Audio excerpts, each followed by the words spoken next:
Hello. And welcome to Larry's Library. Hello, welcome to Larry's Library. We're continuing to read Swiss Family Robinson.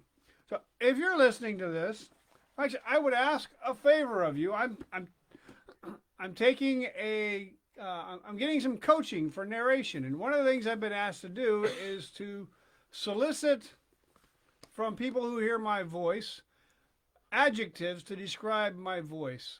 Adjectives for the personality, the energy, and personality, energy, and attitude of my voice. So if you're thinking of, oh, his sounds like, and you have an adjective, put it in the comments. I would appreciate it. But I'm going to move along with chapter 52. Taming of Antelopes, Sugar Press, Combat with a Hyena, a Flying Courier, the Wild Horse, and the Elephant. The drawbridge suffered the fate of all new inventions. Admiration evaporates so quickly. And at the end of several days, if anyone climbed the stakes, it was that he might have the pleasure of seeing the antelopes and gazelles bounding over the plain of Falcon's Nest. "Behold," said one, "how graceful and light those animals are! They scarcely touch the earth. What a pity we cannot tame them, or at least approach them without scattering the whole flock as the wind does the dust." "To take them," said Ernest, "you will have to adopt the plan resorted to by the Georgians in capturing buffaloes." "Tut, tut," said Jack. "Cannot you find an example nearer home than Georgia?" "For the world of thought," replied the professor gravely, "there is no limitation, and it would be as well to become acquainted with the Georgian method before rejecting Georgia as being too distant." "Well then, doctor, give us a lesson." The professor, who willingly forgot the sarcasms and pleasantries that were showered upon him whenever he availed himself of an opportunity to display his scientific knowledge, now began to explain his former remark. "In the savannas of North America, in some places, beds of marl are found which contain salt, of which the animals are very fond. The buffaloes especially flock in great numbers to this luxury which nature has provided for them. The natives of the country lie in ambush for them there, and numbers fall victims to their avidity. In the absence of salt marl," continued the professor, "we can, if we wish, prepare artificially a substitute for it, where the graceful antelopes will fall into the snare. We can, for that purpose, mix together the porcelain clay and some salt." "Adopted! Adopted!" responded all the little boys unanimously. "Long live Professor Ernest, first professor of the Academy of Felsenheim, doctor, librarian, manager of the museum, naturalist, and so forth." To plan an excursion and ask my permission was the work of an instant, and my hare-brained youngsters promised themselves so much pleasure that I had not the disposition to deny them. "Oh, do, Papa!" was the general cry. "An excursion is much more fun than constructing bridges." "I will make some pemmican," said Fritz. "We have bear's meat enough left for it." "And I," said Jack with a mysterious air, "I will take 2 pigeons with me. I have got an idea in my head." "And I," added little Francis, "will take care of the coursers. And if Fritz will take my advice, he will take the horses. And if Fritz will take my advice, he will take the kajak along. It will sail so nicely on the lake, and perhaps we can capture some of the black swans. Oh, how beautiful a pair of those swans would look in the basin of Falcon's Nest." The weather was calm and serene, and everything promised a pleasant excursion to the adventurers. The making of pemmican was commenced immediately under the inspection of Fritz. The meat was pounded and crushed until, after 2 days of hard work, it was reduced to half its former size. I tasted the meat of which Fritz boasted so much, and I did not think it bad. Baskets, sacks, and all utensils necessary for the excursion were collected together. Even our old sledge was brought down, and it was mounted on cannon wheels and loaded with all that the young adventurers intended to carry with them. The kajak, arms, provisions for the month and for war, nothing was forgotten. Anything that came into their heads they piled on, and a caravan in the desert could not have made more preparation. The morning of departure arrived. Everyone was awake before day, and Jack, without saying a word to anybody, climbed up into the dovecot and took out several pairs of pigeons. "How is this?" said I, as I saw the youngster placing his pigeons in a basket. "It appears that you gentlemen take precautions to provide a variety for yourselves. I am only afraid that those old pigeons will be pretty tough eating." The fellow looked at me knowingly for a moment, but did not answer. When they were about to set off, I saw him conversing mysteriously with Ernest, but I could discover nothing, and I contented myself with waiting a surprise of some kind, as I knew they intended one. At last they were ready to set out. My wife enjoined my sons to be prudent. We embraced them, and they soon disappeared in a cloud of dust with the coursers and the sledge. Ernest alone remained with his mother and me, and we employed ourselves in constructing a sugar-cane press, which my wife had much need of. The machine, which composed of 3 cylinders placed upright, differed very little from the ordinary presses, with the exception that it was arranged so as to be moved by animals. Meanwhile, our young adventurers were pursuing their course toward the savannah. I will relate their adventures here, as they were recounted to us on the return of the party. They had passed over the tract of land that separated Family Bridge from the country which we called Waldegg, or the Hermitage, and where they intended to pass the day, when, on approaching the farmhouse, they heard cries like that of a person in distress. It was a sort of wild, maniacal laugh, and the animals stopped in terror. The dogs barked and howled fearfully, and the ostrich, more frightened than the others, fled in the direction of the Lake of Swans with such rapidity that all the efforts of its master could not check it. The bull in the onagra trembled so violently that Fritz and his brother were obliged to dismount. Francis seized his gun, put 2 pistols in his belt, called Fulb and Braun, and calmly walked on in the direction of the strange laugh.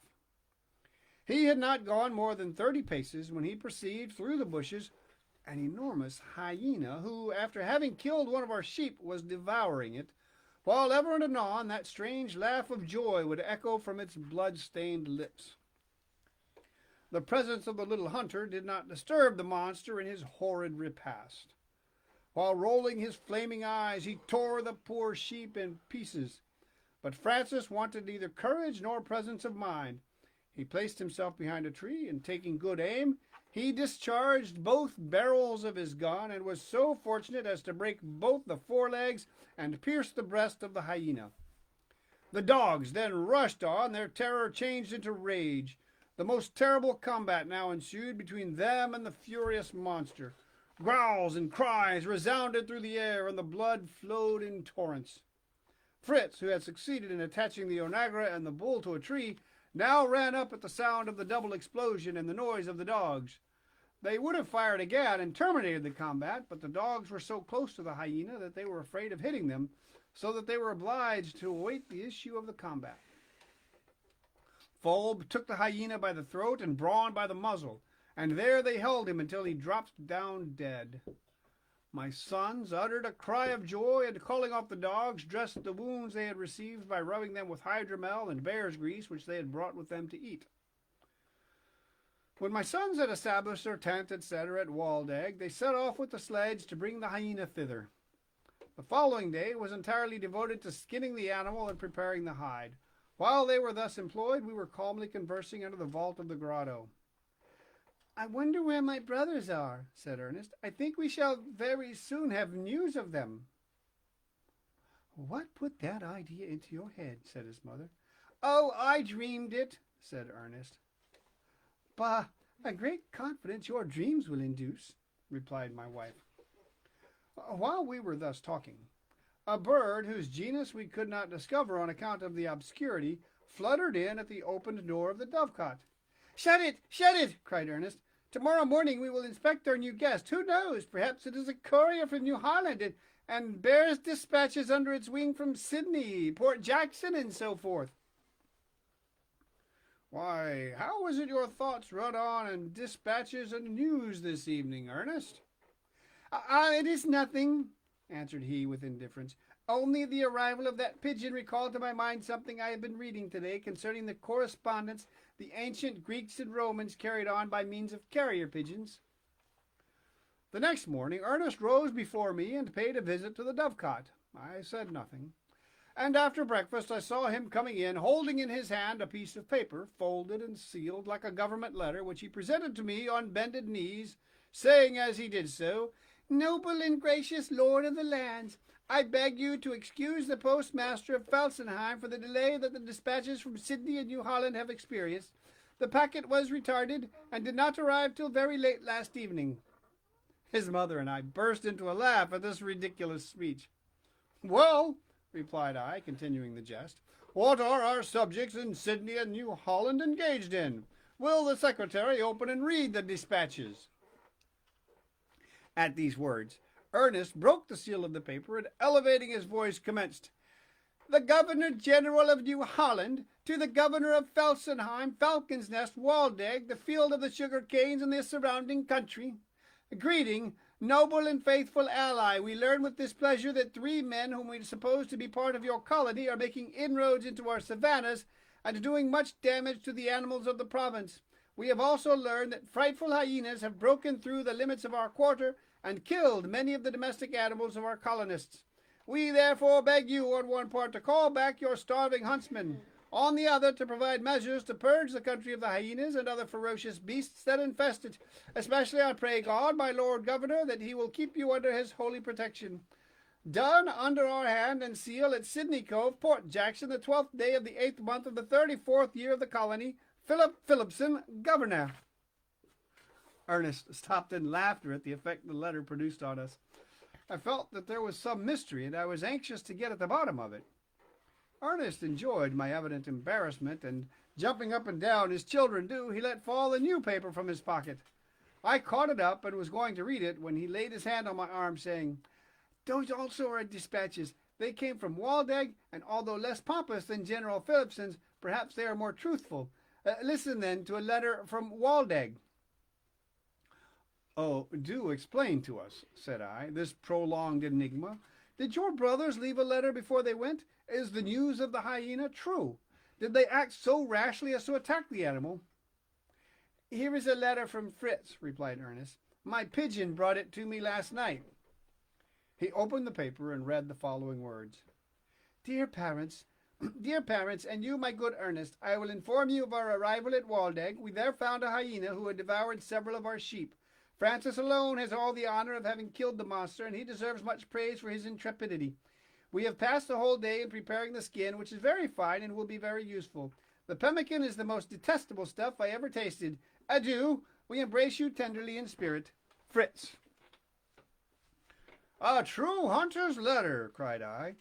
"But this hyena, how could it have found its way into our domains? Has the palisade been overturned?" "We shall probably receive another letter this evening," said Ernest, "and that will give us further details of the expedition." After dinner, a new pigeon was seen to enter the dovecot. Ernest, who had not remained quiet one moment during the day, immediately shut the door of the dovecot, removed from the wing of the aerial messenger the dispatch he had brought, and delivered it to us. It read as follows: "The night has been fine, the weather beautiful, excursion in Kajak on lake, capture of some black swans, several new animals, apparition and sudden flight of an aquatic beast, entirely unknown to us. Tomorrow at Prospect Hill. Be of good cheer. Your sons, Fritz, Jack, and Francis."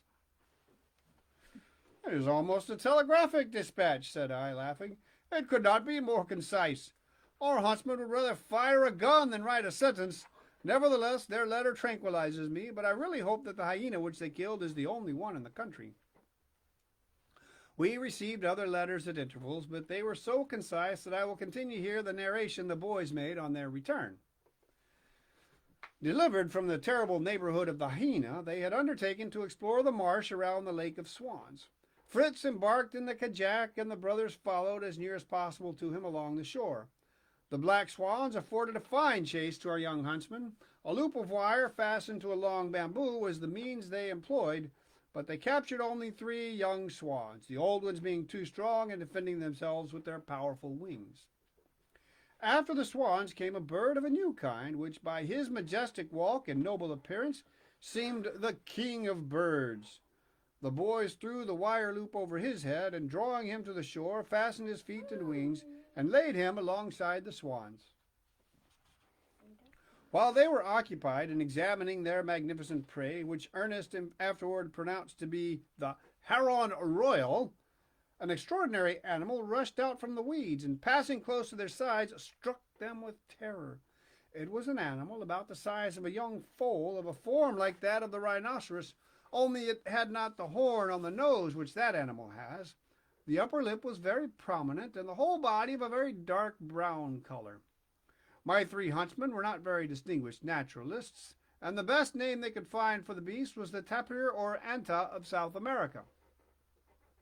Fritz began to pursue it in his kajak, but the tapir swam away so rapidly that he was soon obliged to desist. During this time, Jack and Francis had set out for the hut, carrying with them the black swans and the beautiful heron royal. In their way thither they encountered a flock of cranes which hovered around their heads, uttering piercing cries. A great number were soon brought down, not by firearms, but by the bows which the boys carried. These were provided with long, triangular pointed arrows. Fritz, on rejoining his brothers, felt a little piqued when he perceived from their trophies the fine chase that they had made, and on the other hand, his unsuccessful pursuit of the tapir made him a little ashamed. He wished to retrieve his honor and repair the damage which his reputation as a good hunter had sustained. So, calling the dogs to him and accompanied by his eagle, he directed his course toward the wood of guavas. He had not been there more than a quarter of an hour before his dogs started a flock of the most beautiful birds Fritz had ever seen. He cast off his eagle, and while it was pursuing one, a second fell down from fright into his hands. He also captured a third, which had become entangled in a shrub. This last was a magnificent one. Its tail was more than 2 feet in length, and 2 of the feathers were longer than the others, and glowed with the most beautiful shades of gold, green, and brown, terminated at the end by a spot of black exactly like velvet. Ernest recognized it afterward as being the bird of paradise, the Manu cordata, which is the most elegant in form and plumage of all the birds of New Holland. Our huntsmen, after all their exertions, had acquired a most ferocious appetite, and although their repast was frugal, yet they did it ample justice. The cold meat of the peccary, guavas, cinnamon apples, and potatoes cooked in the ashes were all devoured with thankfulness. The pemmican alone was disdained and declared unworthy of its reputation. And now another dispatch arrived which filled me with anxiety. It contained the following words: "The palisade of the defile which leads to the savannah is destroyed. The sugar canes have been all trampled down, and we have discovered large footprints like those of the elephant in the sand. There are also the prints of the hoofs of wild horses. Come quickly to our aid, dear parents. There is much to do for the safety of the colony. Lose not an instant, we beg of you." I leave it to the reader to imagine the inquietude into which this letter threw me. I saddled the onagra without losing a moment, and leaving Ernest and his mother to follow me on the next day, I set off for the defile. There was a distance of 6 leagues between my sons and me, but I accomplished it in 3 hours. My children were surprised to see me arrive so promptly, and they received me with transports of joy. The idea I had entertained of the devastation was but faint in comparison with the reality. The sugar canes were irretrievably lost. They had been trampled down and the leaves torn off by some animal that I was sure must have been an elephant. All our trouble in erecting the palisade had been wasted. The stakes had been all torn up, the trees nearby deprived of their bark, the bamboos had been treated no better than the sugar canes, and every young shrub I had planted had been torn up. I examined attentively the footprints in the sand, and was convinced that the larger ones were those of the elephant, and the smaller ones those of a hippopotamus, but I could discover no traces of the hyena. I surrounded our tent with dry branches and amassed an abundant provision of combustibles so that we might keep off any beasts by fires at night. Ernest and his mother arrived after dinner, bringing with them the wagon, the cow, the ass, and all necessary utensils for our encampment, which was likely to last a good while. We immediately began the construction of a solid fortification across the defile, one that would effectually keep out all intruders. I will spare my readers the details of this tiresome work, which occupied us constantly for more than a month. My good Elizabeth shared in our toils and inspired her sons with ardor and perseverance. Sometimes we would relax from our labors. Fritz would make excursion in his kajak, and the other boys would wander off and always bring us home something useful. And that is the end of chapter 52. The next chapter, chapter 53, the redoubt, valuable discoveries, the cacao tree, the banana, crocodiles and alligators, tea plant, artillery and fortification of Shark Island. It's a So long remember, name. offer some adjectives on how you would describe my And voice. play soccer. This has been Larry's Library. Play soccer for. That is the longest name yet. And play soccer forever. Play soccer. It's fun. This has been Larry's Library. Bye. Play soccer Bye. forever.